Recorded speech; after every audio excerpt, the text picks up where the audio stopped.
Good morning, everybody. My name is Michael, and today is Democracy Day. Basically, you go to Krispy Kreme, you pick up your free donut just for it being Election Day. It's a very important day. There we go. How American is that? So, we have experienced the second largest cryptocurrency net outflow day on November 4th, with the number one spot seeing on May 2nd, a record of $563 million. That was back when all the money was exiting Bitcoin ETFs.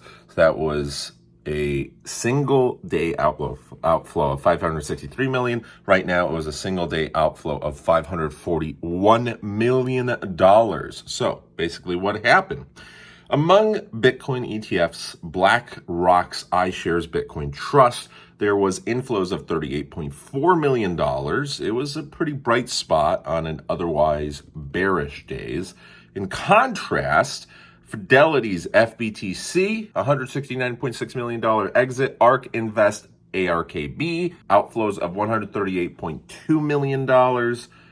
So money is preparing for what's going to happen today, tonight, tomorrow morning, next week, however long it takes to get these results. And it's not just cryptocurrency, it's the stock market. Analysts from QCP Capital highlighted the Trump trade, which has gained traction among traders, with many positioning long on the dollar, cryptocurrency, and expecting higher treasury yields in response to Trump winning the election.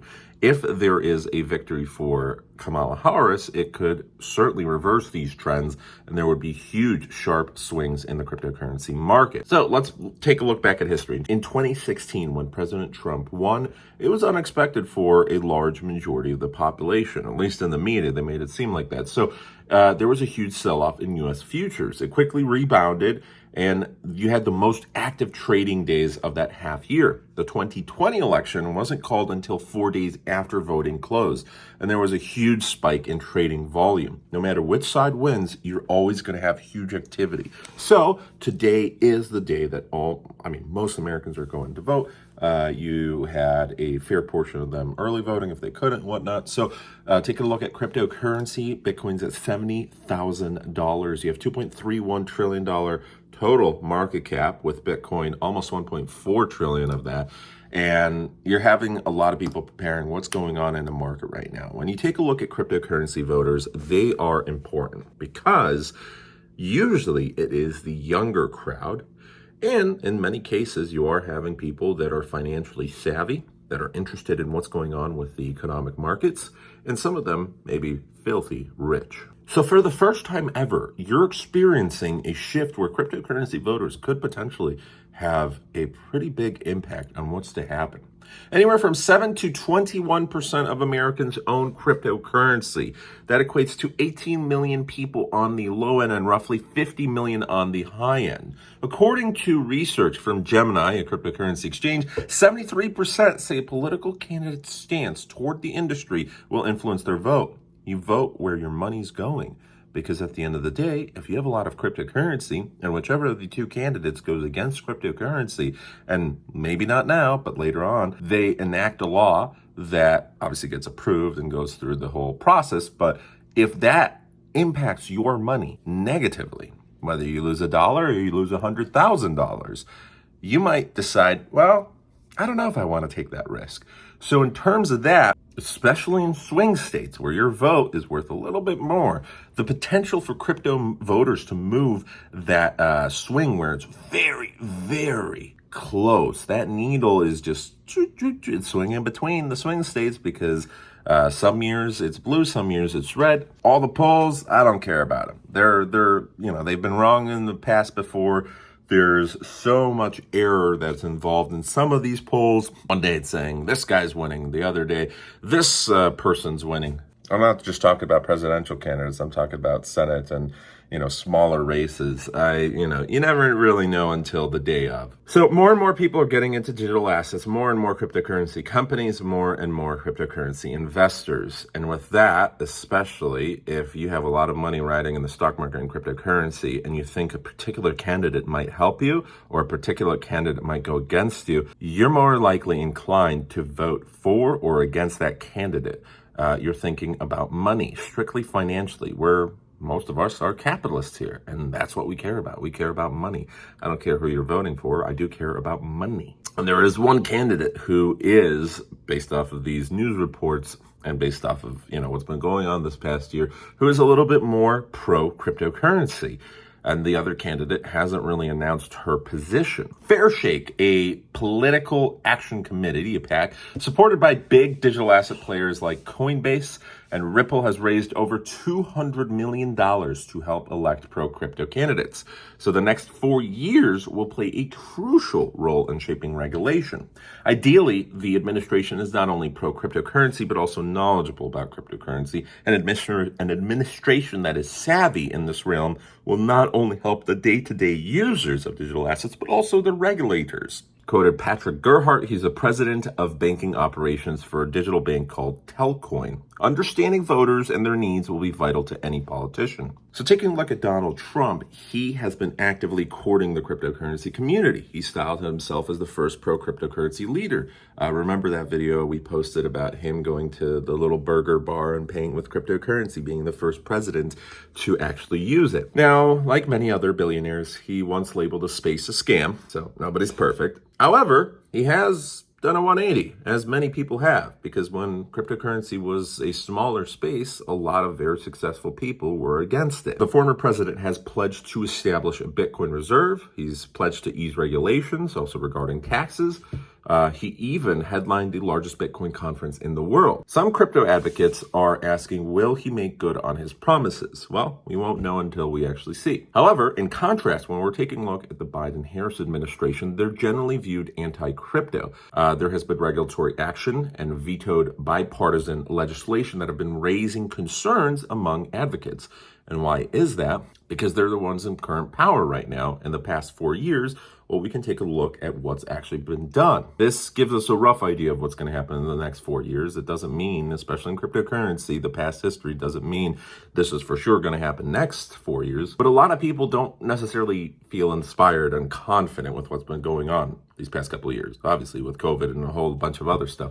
The Biden administration will likely be remembered as one of the most politically unfriendly toward the crypto industry, said Todd Ruoff. He's the CEO of Autonomies, a decentralized data network. A lack of clear regulatory guidelines has created uncertainty. It has stifled innovation and driven some businesses out of the U.S. Vice President Kamala Harris has engaged with crypto industry leaders.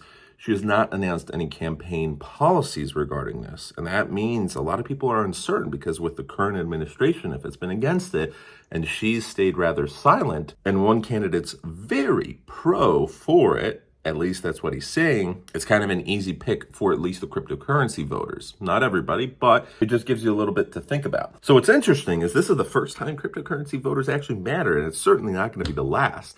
I'm excited because this is just the beginning of history for us, my friends. So why is crypto finding newfound prominence? Well, the institutions finally got on board with that. So you have major financial institutions, BlackRock, Fidelity, Grayscale. You have Bitcoin ETF markets that have raised billions and billions and billions of dollars. You have huge political action committees like Stand With Crypto Alliance and the Fairshake Super PAC.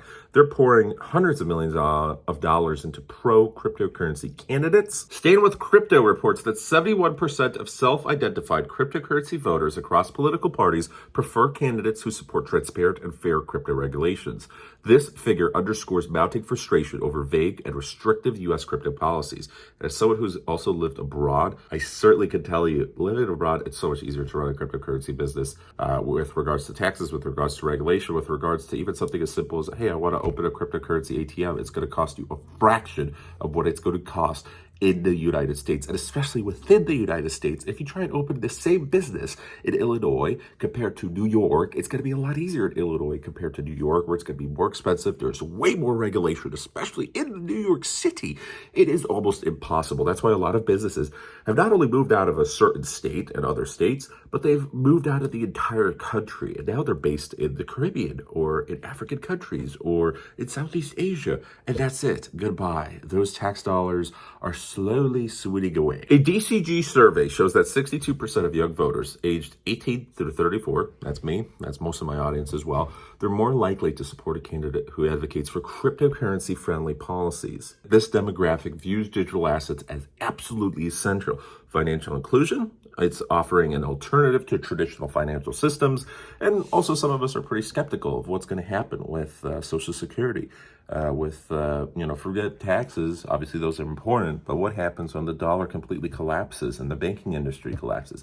Now, it's not going to happen anytime soon, but looking at history, there's certain countries that don't exist anymore. There's certain nations that don't exist anymore. There's certain currencies, hundreds of currencies that do not exist anymore.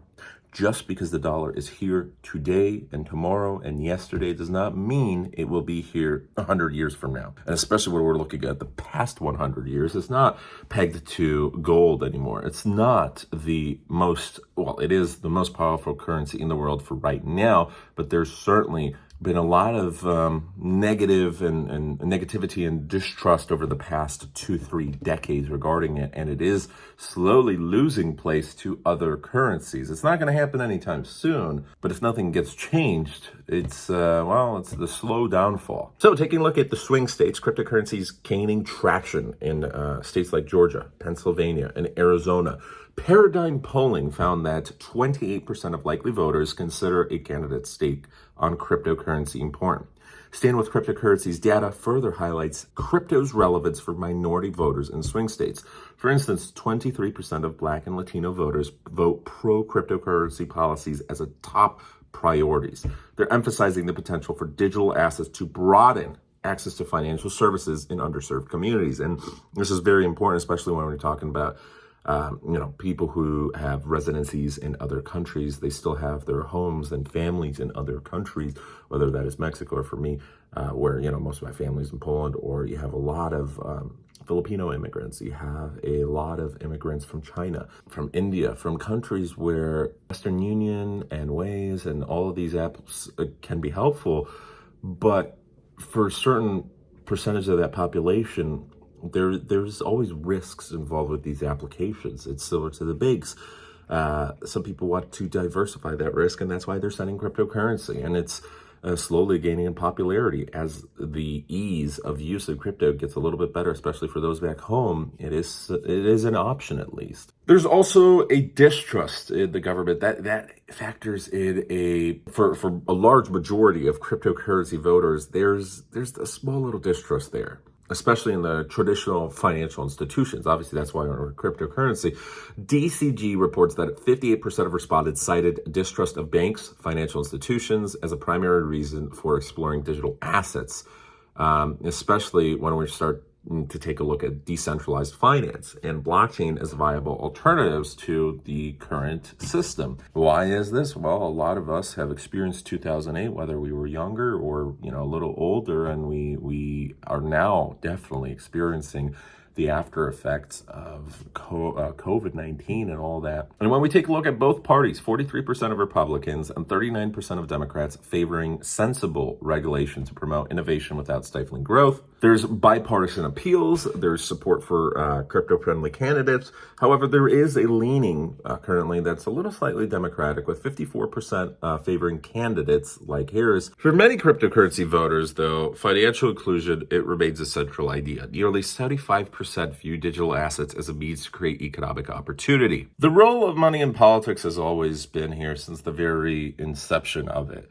Without money, you're not able to support an entire campaign. The usually better funded candidates are able to go longer and reach more voters. Now you have cryptocurrency money, and political action committees have been around for a little bit here in America. And we're talking about multi-billion dollar business. Now there's also Polymarket, where, let me actually show you this. This is that at 9 a.m. Central Standard Time. The presidential election winner. One thing about Polymarket is most of this is heavily skewed towards cryptocurrency users, because obviously who's going to be playing on Polymarket? Well, those who have cryptocurrency. So there might be a little bit of skewing here compared to the polls that you're seeing nationwide. But in this one, you have the presidential election winner, 63% to 38%. The popular vote winner, 73% to 27%. Who will win Pennsylvania? All this stuff is in action right now. The most important policies for either candidate, whoever wins, and if you haven't voted and you'd like to vote, certainly make your way there to a voting facility today. I love this country for many reasons, and that's one of them. You know, the right to vote, and in any country you're a part of, your vote matters, even if it's just one, or at least I like to believe that way. Ultimately, I'm a capitalist, and whoever you vote for, I could care less. I want everyone to be successful. I want us to have a strong nation, and I want, you know, I'm also a resident of Poland. I want Poland to have a strong nation, a strong economy, and I just want for my kids a better future. So one of the most important things is current policies, current regulation. What's going on with the SEC? What's going on with the CFTC? You're going to have Congress that's going to be trying to pass foundational legislation, and is this going to be supported? Is this going to hurt cryptocurrency? Blockchain infrastructure in public sectors. How will blockchain and fintech be promoted in education and inclusion of it? Will there be finance literacy programs for cryptocurrency, especially in these underserved communities? You have huge wealth disparities, and you have to generally prepare the workforce for what's going to be a digital economy with AI, especially what's going to happen over these next 10 years here. Not only that, what's happening inside the country, but you need international collaboration for cryptocurrency and ensuring U.S. policy remains competitive, because there's a lot of countries right now, and we've seen them in the news, we've reported them on this channel, where they are, well, they have better regulation than the U.S. They are a lot more attractive options. They're usually very small nations that want some extra money, but they're thinking very forward on crypto issues. So either way, the reason I made this video, I was actually holding off the past couple days of making this, but Big Petty Stocks, this is for you. You asked, so here you are. You have received it. I don't want any division on this channel. Ultimately, whoever wins, the number one thing is, I don't think it's going to make a huge difference. There might be small little differences for you and me, the average guy here. If I was a business owner, you know, that had like $100 million, I'm sure there would be a much greater impact. But either way, let's hope all the best for cryptocurrency. And I'm looking at it. We have, we're at 70,027. Oh, it's swinging. It's swinging. Bitcoin's swinging right now. The Fear and Greed Index is 50 at neutral. I just want Bitcoin to go to like, you know, 75,000. That'd be nice. A new ATH, 80,000. And then go way beyond that. So that is that. Thanks for watching. Oh, and if you are still here, please check out my other channel, because we have hit officially 4,000 watch time hours on there. I'm very excited. That is huge. Now we just need 1,000 subs to monetize that. But yeah, if you're able to give a subscription over there, that'd be great. And get yourself a free Krispy Kreme donut. Have a good one and take care.